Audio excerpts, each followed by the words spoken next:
आगे आराध्या ने घबराते हुए कहा, क्या हुआ आंटी, हमसे कोई गलती हुई है?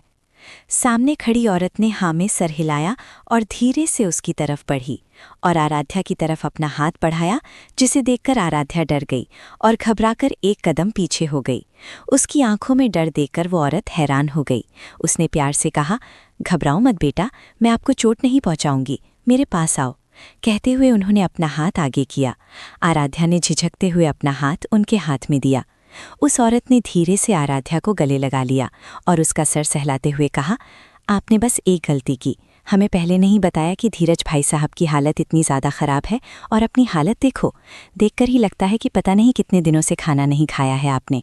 अपने बाबा का ख्याल भी तो तभी रख पाओगी जब खुद का ख्याल रखोगी। वे प्यार से आराध्या को समझा रही थीं। आराध्या की आंखें नम हो गईं, क्योंकि आज पहली बार उसे एक माँ का आंचल मिला था रोने के लिए। माँ का प्यार, उसकी परवाह क्या होती है, आराध्या ने पहली बार महसूस किया था। उसके गर्म आंसुओं को महसूस कर उस औरत ने आराध्या को खुद से दूर किया और उसके गाल पर हाथ रखकर कहा, क्या हुआ बेटा, क्या आपको बुरा लगा मैंने आपसे ये सब कहा? आराध्या ना में सर हिलते हुए, नहीं आंटी, बल्कि हमें तो अच्छा लगा, पहली बार महसूस किया कि एक माँ की चिंता क्या होती है। उस औरत ने मुस्कुराते हुए आराध्या का माथा चूम लिया। आराध्या उनका हाथ पकड़कर अंदर ले गई। अंदर नरेन जी धीरज जी के पास बैठे थे, सर झुकाकर। वहीं धीरज जी उनसे कुछ कह रहे थे, जिनका जवाब नरेन जी नहीं दे रहे थे। आराध्या और उस औरत को देखते हुए धीरज जी ने कहा, नित्या बहन, अब आप ही समझाइए ना इसे। मैं मान तो रहा हूँ अपनी गलती, मुझे पहले ही फ़ोन कर देना चाहिए था, लेकिन क्या करूँ, आप लोगों के रशिया जाने के बाद सोचा कि आप लोग भी अपनी ज़िंदगी में बिजी हैं, तो क्यों आप लोगों को परेशान करना। वो औरत यानी नित्या जी ने उनकी तरफ बढ़ते हुए कहा, मैं आप दोनों की दोस्ती के बीच कुछ नहीं बोल सकती भाई साहब, लेकिन नरेन जी की नाराज़गी जायज़ है। हम 2 साल ही रशिया रहे थे, फिर वापस उदयपुर आ गए थे। नरेन जी ने तो बहुत बार आपसे कांटेक्ट करने की कोशिश की, लेकिन आपने घर के साथ साथ अपना नंबर भी बदल लिया। फिर भी नरेन जी हर रोज़ आपको याद करते थे। धीरज जी नम आँखों से, मैंने भी अपने दोस्त को बहुत याद किया है, लेकिन अपने काम में उलझ गया था कि क्या बताऊं। नया कारोबार खड़ा करने में इतना बिजी हो गया कि टाइम ही नहीं मिला आप लोगों से कांटेक्ट कर पाऊं। फिर माधवी के जाने के बाद जिम्मेदारियां और भी ज़्यादा बढ़ गईं। नरेन जी जो इतनी देर से इतने शांत बैठे थे, उन्होंने भरे गले से कहा, तो अब भी क्यों याद किया? अपनी ये हालत दिखाने के लिए, ताकि मेरा दिल और भी ज़्यादा दुखी हो जाए?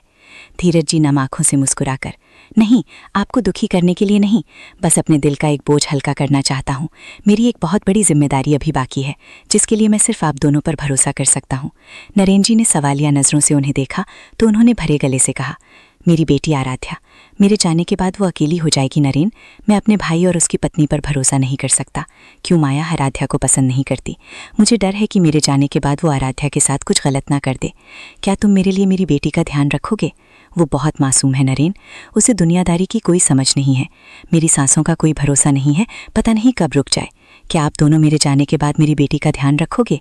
ज़्यादा बोझ नहीं डाल सकता आप लोगों पर, बस इतना करना कि मेरी आराध्या की शादी किसी अच्छे लड़के से करवा देना, जो उसे इतना प्यार दे कि वो अपने इस बाबा को भी भूल जाए। मेरी बच्ची बचपन से प्यार के लिए तरसी है नरेन, उसके लिए कोई ऐसा जीवन साथी ढूंढना जो उसे वो प्यार दे सके, उसकी ज़िंदगी में माँ बाप की कमी पूरी कर सके। कहते हुए धीरज जी की सांसें फूलने लगी। नरेन जी ने उनका हाथ पकड़ा और उन्हें शांत करने लगे।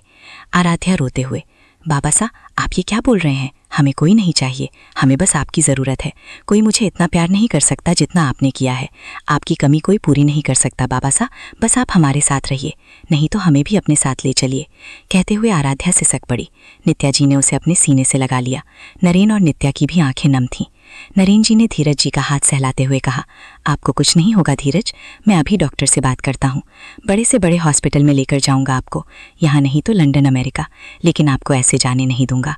आराध्या बेटी ने सही कहा, उनकी ज़िंदगी में आपकी कमी कोई पूरी नहीं कर सकता। उनकी क्या, मेरी ज़िंदगी में भी। मैं अभी डॉक्टर से बात करता हूँ, आज ही आपको यहाँ से लेकर जाऊँगा मैं। कहते हुए नरेन जी उठने लगे, तभी धीरज जी ने उनका हाथ पकड़ लिया और कांपती आवाज़ में कहा, बहुत देर हो चुकी है नरेन, मेरे पास ज़्यादा वक्त नहीं है। आप वादा कीजिए मुझसे, मेरी आराध्या का ध्यान रखोगे, उसे माँ बाप की कमी महसूस नहीं होने दोगे। वादा कीजिए नरेन, ताकि मैं शांति से इस दुनिया से जा पाऊँ। नरेन जी ने कसकर उनका हाथ पकड़ लिया। उनकी आंखों से आंसू लगातार बह रहे थे। उन्होंने कांपती आवाज़ में कहा, मैं वादा करता हूँ धीरज, आराध्या को अपनी बेटी बनाकर रखूंगा, उसे माँ बाप की कमी कभी महसूस नहीं होने दूंगा। कहते हुए नरेन जी ने अपना माथा उनके हाथों पर टिका दिया। कुछ पल बाद ही मॉनिटर पर बीप की आवाज़ के साथ सब कुछ शांत हो गया। मॉनिटर पर टेढ़ी चलती लाइन सीधी हो गई। नरेन जी ने सर उठाकर धीरज जी की तरफ देखा और भभक कर रो पड़े। आराध्या ने हैरानी से अपने बाबा की तरफ देखा। उसकी आंखों के सामने अंधेरा छा गया। वो नित्या जी की बाहों में बेहोश हो गई। जारी है। Please follow, like, comments and subscribe. शुक्रिया।